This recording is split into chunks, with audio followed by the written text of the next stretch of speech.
Hai, Assalamualaikum buat semua friends tim Peneroka Mistis. Okey, seperti biasa, hari ini saya akan share dengan korang lagi.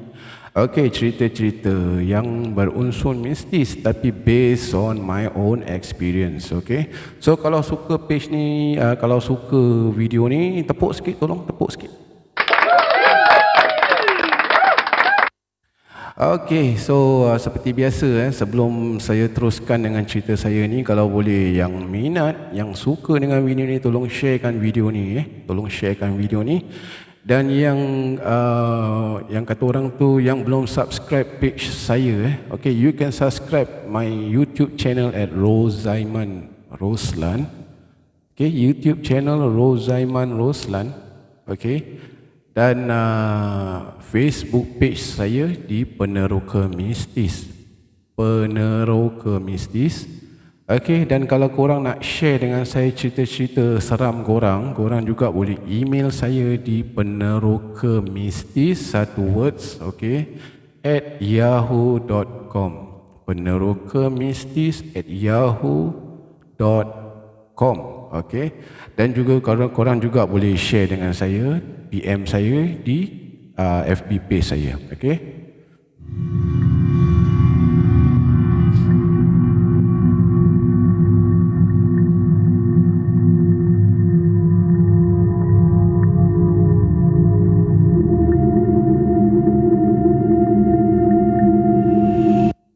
Okey, tanpa membuang masa lagi hari ini saya nak share dengan korang sebuah cerita yang saya memberi judul. Okey, judulnya ialah Lembaga Hitam di balik pohon tua. Okey. Okey, seperti biasa saya punya based on apa yang saya ceritakan ni semua is based on my experience ataupun my family experience ataupun experience teman-teman saya sendiri. Okey. So, kalau korang nak share dengan saya cerita-cerita korang, silakan. Okey, you can PM me lagi, sekali lagi you can PM me kat my Facebook Peneroka Mistis. Okey, dan ataupun you all boleh email dengan saya, okey, at penerokamistis@yahoo.com. okey, @yahoo.com. okey. So, okey, let's teruskan. Saya pun tak nak buang masa. Okey, kita tak nak buang masa. Okey.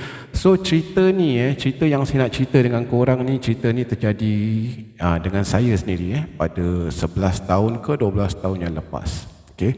Waktu tu memang saya minat berbasikal sangat. Memang saya minat berbasikal dan beribu-ribu, boleh cakap lah beribu-ribu duit saya dah habiskan dengan basikal. Okey. Okey, dan waktu tu saya juga ada teman, kawan-kawan yang juga minat dengan basikal ni. Okey. So, selalu kita akan organize. Maybe night cycling ataupun weekend cycling. Okey, tapi memang selalunya kita minat is on night cycling. Okey, pasal apa? Memang syok kalau you cycle malam memang syok. Okey, pasal apa? Angin pun sedap, road pun kosong, kereta tak banyak. Okey, so cerita kami bermula kat sinilah bermula di sini. Okey, waktu tu saya dengan teman-teman memang dah plan for my next night cycling. Okey. Kali ini lokasi kami yang kami nak pergi, kami berkumpul di Bukit Batok dan kita akan terus cycle ke Kranji. Okey, ke Kranji maksudnya ke Sungai Buloh. Okey, dan kami akan cycle hingga ke Lim Chu Kang dan Jurong West, dan kami akan kembali lagi ke Bukit Batok. So that is our route lah. Okey, kita punya route. Okay, so kita plan that time is selalunya kita akan plan pada hari Jumaat. Pasal Sabtu, most of saya punya teman-teman banyak yang tak kerja pada hari Sabtu. So kita plan lah hari Jumaat. Okay, so pada hari yang kami dah arrange tu, so kita plan pukul 12 malam 12 malam semua berkumpul di sebuah kedai kopi di Bukit Gombak. Dan Alhamdulillah semua dapat on time, dan kami minum kopi sekejap, isap rokok, ambil angin dulu sebelum kami teruskan perjalanan kami ke tempat yang kata orang dah dan kami dah arrange lah. Okay, so kami dah plan nak bergerak daripada Bukit Batok tu is within 12:45 to 12:50. Okay, so alhamdulillah, okay, everything goes fine, and 12:45 kami pun bergerak ke lokasi pertama kami, okay, iaitu ke Sungai Buloh. Okay, lokasi saya next is kat Sungai Buloh. Okay, bila sampai kat Sungai Buloh tu, jam dah menunjukkan is roughly by 1:32 to 1:35. Okay, 1:32 ataupun 1:35 pagi. Okay, so lokasi pertama kami tu waktu tu tak ada menakutkan sangat lah, pasal dekat Sungai Buloh tu ramai yang sedang memancing. Okay, family sedang memancing, yang sedang overnight kat sana, you know. So kami pun rehatkan diri kami sekejap di sana, rehat, yang isap rokok tu isap rokok, minum air, you know, all this thing. Dan kami bercadang genap 1:55 pagi, dan kami akan bergerak ke lokasi kami seterusnya. Okay, so lokasi kami seterusnya ialah di Lim Chu Kang, Old Lim Chu Kang Road. Okay, so tepat 1:55 pagi kami pun naik basikal masing-masing terus bergerak. Tapi selalunya, just to share with you, selalu kalau kita berbasikal, there must be one people who lead the team. Okay, so macam di depan tu dia lead, yang kat belakang tu just ikut je. Ikutlah, mana kau nak jalan, kau jalan, kami akan ikut kau. Okay, so waktu tu there's one guy, teman saya, dia lead kami. Tapi bila dia berjalan tu, kita berjalan di sebuah jalan raya. Jalan raya tu kononnya dia cakap di penghujung jalan raya tu adalah Lim Chu Kang Road. Bila kira-kira kalau kau lepas ini jalan raya ni, dah Old Lim Chu Kang Road. Jadi kami pun ikutlah, kami tanpa fikir apa-apa, kami pun ikut dia. Okay, kami ikut dia. Tapi terus terang saya cakap, jalan raya tu amat menakutkan juga. Tak ada kereta yang lalu. Okay, tak ada kereta yang lalu. Lampu jalan raya dia pun tak semua yang hidup. Ada yang mati, ada yang hidup. Jadi dia punya road tu macam boleh dicakap eri lah. Pasal tak ada orang yang lalu. Cuma kami berlima je yang berlalu kat situ. Jadi bila kami tanpa fikir apa-apa, kami pun teruskan perjalanan sambil berbual, sambil ketawa. Okay, hinggalah kami perasan yang one of our friends yang kat belakang tu, dia hentikan basikal dia, dia taruh basikal dia tepi, dia pun duduk kat tepi jalan. Okay, so dia pun duduk kat tepi jalan. Kami pun tak ingat apa-apa lah, so kami pun stop. Bila kami stop tu, kami pun pusing balik dan taruh basikal kami. Kami pun turun daripada basikal kami, dan kami terus tanya dia, kau apa hal duk? Kau kenapa tiba-tiba berhentikan basikal kau? Okay, tiba-tiba dia ni macam dalam kesakitan. Okay, dia macam kesakitan. Okay, hingga dia kasih tahu kita yang dia tiba-tiba dia ada gastric pain, gastrik. So dia kata perut dia terlalu sakit sangat. Dia terlalu sakit dia punya perut tu, sampailah dia kata dia tak boleh bergerak. Dia nak duduk situ buat sekejap. Okay, tengok mungkin sakit dia dapat hilang ke tak. Okay, so sambil saya berbual dengan dia ni, saya ada perasan yang belakang, yang tempat yang dia duduk tepi jalan tu, belakang dia tu ada sebuah pokok tua. Okay, pokok tua tu boleh dikatakan ada yang daun dia tu kira tak sepenuhnya lah. Ada tempat ada daun, separuh dah tak ada daun, macam dah pokok tua lah. Jadi sambil kita nak kata orang tu, sambil berbual dengan teman saya ni, hinggalah saya terpandang okay, kat dahan pokok tu macam ada orang yang sedang tengokkan saya. Okay, tengokkan kami lah. Mungkin kami berbual terlalu bising ke, ataupun mungkin kami ketawa-ketawa bising. Senang bercakap lah, kita terlalu bising. So ada benda yang sedang melihat kami. Okay, di belakang, di sebalik dahan pokok tua tu. Okay, so dia punya boleh dikatakan orang tu bukan, benda tu hitam. Okay, benda tu terlalu hitam. Okay, dan berbulu berbulu. Okey. Tinggi besar. Okey, mata dia merah. Okey, dia sedang mematikan kami. Jadi saya pun macam mungkin waktu tu terus teranglah saya cakap, waktu tu saya tak minat sangat dengan dunia-dunia mistis ni. Saya pun tak ambil pedulilah dengan benda-benda ni. Okey, pasal I'm not interested in paranormal waktu tu. Okey.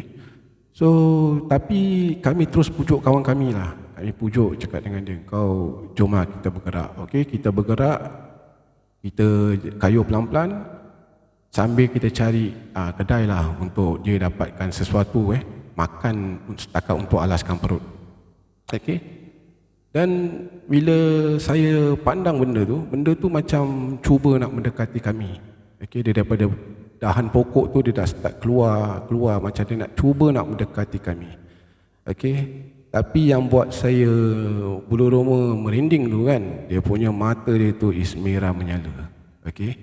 So macam kelakar lah waktu tu, walaupun teman saya ada yang di sebelah saya, tapi mereka tak nampak apa-apa. Tapi yang saya ni perasan yang benda ni cuba nak mendekati kami.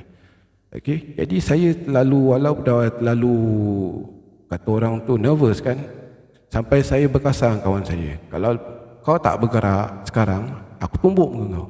You know, sampai saya dah ada itu perasaan takut lah. Jadi Alhamdulillah dengan nasihat-nasihat kawan-kawan yang lain, okey, dia ambil basikal di depong kayu pelan-pelan. Okey, dia dapat depong kayu, dia dapat kayu, dan kami pun ikutkan lah. Walaupun dia kayu tu terlalu pelan, kami pun ikutkan. Tapi bila kita keluar memang betul, bila kita dapat lepas tu road is already Old Lim Chu Kang Road. Jadi daripada situ kita tak stop lagi. Kita tak stop, kita cycle all the way to Jurong West. Okey. Dan di situ ada sebuah kedai kopi yang buka 24 jam. Okay. So kita menuju kat sana, budak orang member-member saya pun dah order makan, dah order minum, kita relax kejap kan. Jadi kita dapat lepak lah, dapat rehatkan diri sekejap. Semua dah kenyang, semua dah minum air, barulah saya ceritakan dengan diorang apa yang terjadi, apa yang saya nampak tadi. Dan diorang cakap dengan saya, asal kau tak bilang kita siang-siang sih? Cakap, tapi kita tak nampak apa-apa. Cakap. Jadi saya cakap dengan dia, just forget it. Itu yang apa aku nampak. Cuma hingga sekarang saya tak dapat what they call that, imagine kalau waktu tu kami tak bergerak, apa yang akan terjadi pada diri kami? Adakah benda tu akan serang kami? Ataupun kawan saya dah kena penumbuk dengan saya? Okay, itu just a joke lah tapi yang actually the real thing is what's going to happen to us waktu tu. Sedangkan saya nampak benda tu dah mula mendekati kami. Okay, dah terlalu coming makin dekat dengan kami. So what's going to happen to us? Okay, mungkin benda tu pun dia keluar pun pasal mungkin kawan-kawan saya ni dia orang ketawa kuat-kuat, you know. Orang duduk kat situ dengan handphone mereka, dengan yang ada separuh basikal tu, orang taruh speaker lagu, you know, all this thing. Mungkin bising lah mungkin kami mengganggu tempat mereka. Okay, so itu ajalah cerita yang saya nak share dengan korang. Okay, tapi insya-Allah saya akan share dengan korang lagi more stories. Mungkin daripada saya akan dapatkan story mungkin daripada keluarga saya ataupun teman-teman saya, dan saya akan kedepankan cerita-cerita yang based on pengalaman saya lagi. Okay, so seperti biasa, kalau you like this video, tolong share. Okay, yang belum subscribe page saya, tolong subscribe page FB saya di Peneroka Mistis, dan di YouTube channel saya di Rozaiman Roslan. Okay, dan kalau ada siapa-siapa yang nak share cerita, boleh email dengan saya di Peneroka Mistis, okay, one word @yahoo.com. Okay, based on tu story tu cerita tadi, okay, ini dapat mengajar kita supaya jangan, bila kita masuk tempat-tempat yang seperti ini, janganlah kita bising-bising. Okey, jangan suka mendatangkan macam mengganggu benda-benda seperti ini. Okey, ini semua seperti macam datang rumah orang jugalah. Kalau kita pergi rumah orang, takkan kita nak pergi bising-bising, you know. So my advice to you sebelum masuk tempat-tempat macam ini, just kasih salam. Okey, kita harus hormatilah mereka walaupun kita tak dapat tengok dia orang, kita tak nampak dia orang, tapi kita tetap akan hormati mereka. Kerana apa? Mereka juga makhluk Allah macam kita. Okay, so tu my advice untuk semua.